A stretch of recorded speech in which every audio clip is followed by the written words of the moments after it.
How do you think other people who, with your beliefs, respond to the fact that your hateful and harmful rhetoric costs the lives of queer children every single day, on average, every 45 seconds? Okay, so this is just going to be a pure boogeyman. You're pretending that someone committed suicide because of Candace Owens. You've got no facts here. You're just going, it's your rhetoric that's causing all of this. Candace, you feel actively victimized by your presence here. Life's tough. Get a helmet, man. I'm too pregnant for this.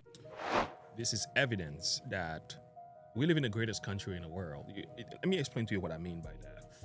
When you have college students complaining about their feelings instead of real issues, it goes to show in America we are spoiled. Secondly, some of our schools have completely failed our students. This is evidence. You're going to see that in a minute. Third, Candace Owens is a boss. She's just good with it. And fourth, we live in a situation right now where a majority of our young men, and also women, we are soft as a culture. And I mean soft to the point where there's like no backbones left in us. That's also a problem. There is no way as a society we could last when our men are turning into something that God never intended for us to be. Let's just put it that way. Anyway, friends, we're going to react to this video. Link in the description below. Like and subscribe to the page. Click the bell icon for more. We're going to take a few questions, trying to digest some of this stuff. He gets really good in here. I'm just going to say this because the line is long. Let's try to keep the questions short so we can get to as many people's questions as possible. All right, let's get started. So my question isn't specifically about anything you really said tonight, although I don't really agree with anything you said. Okay. I'm proudly part of the LGBTQ community. I've always stood up for my community whenever I needed to. I want to focus specifically on, I've been listening to you for a little bit just to understand some things. A live stream you did about Pride Month in June on Facebook because you were no longer allowed on YouTube.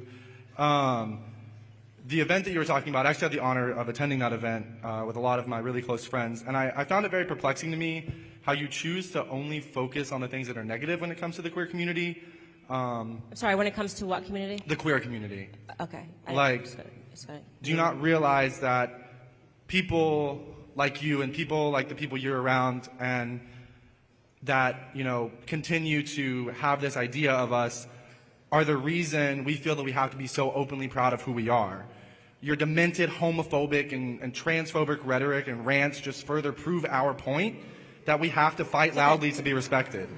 The reason that LGBTQIA+ suicide rates are so high in this country isn't just because we're part of the community. It's because there are people like you who make us feel like we don't belong. The only LGBTQ agenda we have is okay. Is there a question in there or a speech? Yes. You got to ask a question, buddy. I know you wrote this out in your notes, but ask a question. Let's go. How do you think other people who, with your beliefs, respond to the fact that your hateful and harmful rhetoric costs the lives of queer children every single day, on average, every 45 seconds? Okay, so this is just going to be a pure boogeyman. You're pretending that someone committed suicide because of Candace Owens. You've got no facts here. You're just going, it's your rhetoric that's causing all of this. And when in reality, you want to talk about the tea. I sat down with a man named Walt Heyer who was convinced to chop his penis off after your community told him that there was something wrong with him because he had confusion. Why was he trans? Because he was molested when he was 4 years old by his uncle. Rather than being sat down and spoken to by a psychologist, he was handed hormone pills, and he eventually chopped off his penis. Walt Heyer is now 80 years old. He detransitioned, and he does a lot of work talking about why it is that he runs a charity, okay, an actual charity that is dedicated to sex change regret, of people who have changed their parts and can't go back. And you know what happens? Suicide rates go up after they transition. After they transition. And Candace Owens wasn't the one that chopped their dicks off. Great. Next question. I don't know. I can't add nor take away from that. But again, listen to the questions, listen to the perspective. We're not addressing the thing that we discuss here.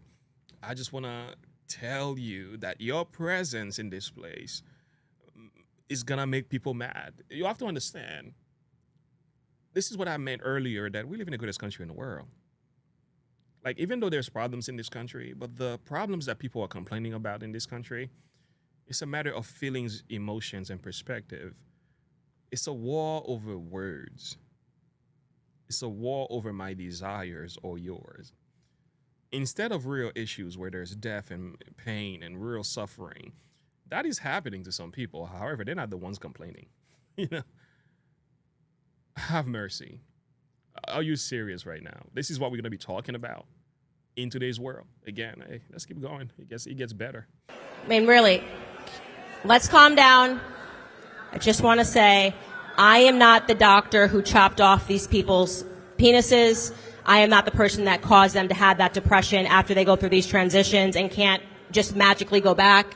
So as I said, that is it's just creating an absolute straw man. Your rhetoric has done this. You have no idea what's going on in those individuals' lives and how they are being inspired to ruin their own lives. And so on my platform, I do host people that have sex change regret, and I speak to those individuals because the community needs to hear those stories before they make those same decisions and can't turn around. Plain and simple.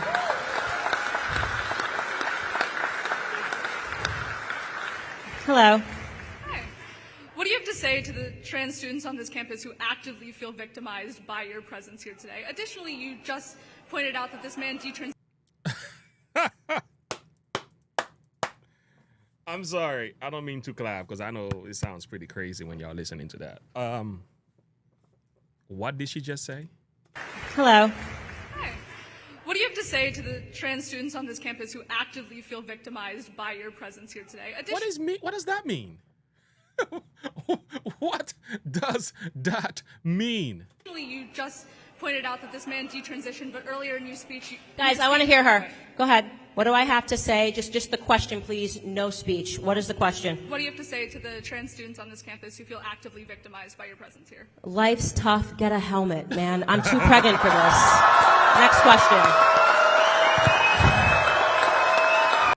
I'm telling you, we are so spoiled as a country, right? What do you want to hear? What do you want to hear? What do you want her to say? I mean, you feel victimized by the presence of a woman who is 8 months pregnant because she has a perspective that is different from yours. That's not her fault. There's something wrong with you as an individual, period. You're not comfortable in your own skin. That is not her fault that you have a lack of confidence, that you feel somewhat inhumane, that the presence of another person who has a different perspective than yours bothers you so much. The problem is not with her. The problem is with you. That's what I'm saying.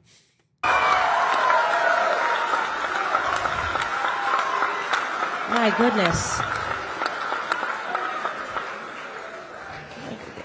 Seriously, somebody just give out free hugs or something somebody give out free hugs. I can't be your mommy, okay? I'm too pregnant. I can't be your mommy.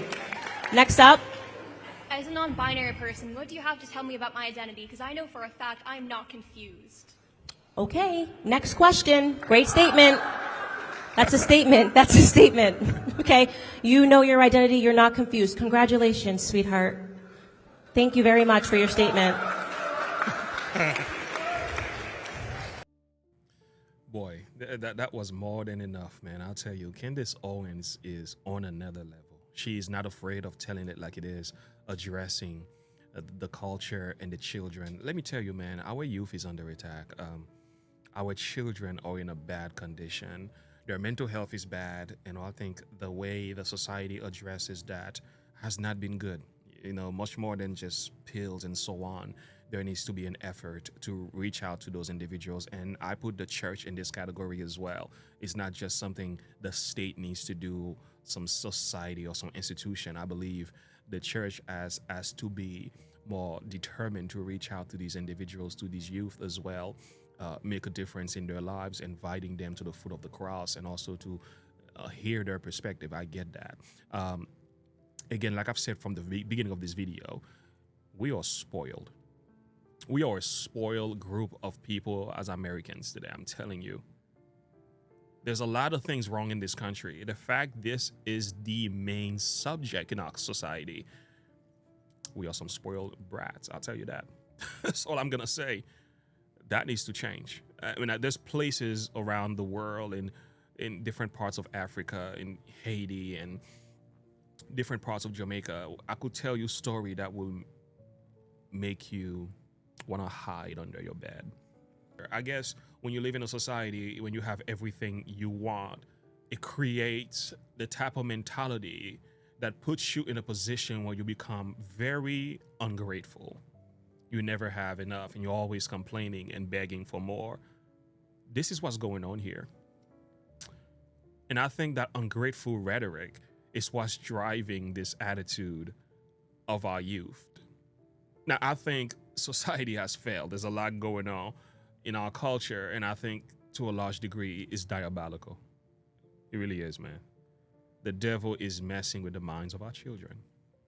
And this is why we should be praying for them. But what we should not be doing is lying to them. We should understand the emotion. We should understand the perspective, the psyche. We should meet them where they are. But we should not lie. We should tell them the truth as it is found in Jesus Christ. So I sympathize with the youth, man. I sympathize with the young because my ministry is largely is about the young people. I've always been somewhat driven for a love for the youth. So I'm not going to condemn. But our man is not in a good place. Our world is not in a good place. I don't know what's going on, but there's a lot going on, whether it is medical, societal, whether it's a social contagion. I don't necessarily know how you would like to define it. It could be a combination of things, but this much I know. This is not good. We can't have a society like this. There's no way. There's no way we can continue to do this to our children, to our youth.